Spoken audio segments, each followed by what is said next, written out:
photograph shows Ronald Reagan in his U.S. Army Air Forces uniform as a captain, captured in vibrant Kodachrome color film around 1945 during World War II.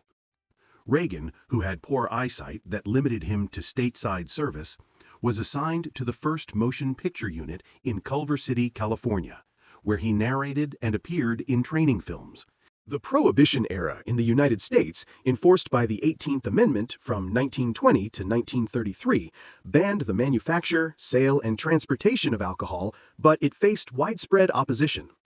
In 1925, protesters in Chicago carried straightforward signs like, "We want beer," reflecting the direct and unambiguous public backlash against the Volstead Act, which implemented prohibition.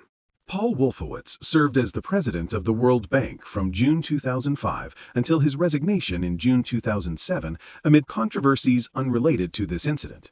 In late January 2007, during an official visit to Turkey, Wolfowitz toured the historic Silimaya Mosque in Edirne, a UNESCO World Heritage Site built in the 16th century by Ottoman architect Mimar Sinan. Following Islamic custom, which requires removing footwear before entering a mosque to maintain cleanliness and show respect, Wolfowitz took off his shoes in front of photographers and onlookers. In the late 1890s and early 1900s, women's teams, often at colleges or high schools, wore modest attire reflecting Victorian-era standards of femininity, including long-sleeved blouses, sometimes with collars and ties, long skirts or bloomers that reached below the knee, stockings, and flat shoes or boots to avoid exposing skin or restricting propriety.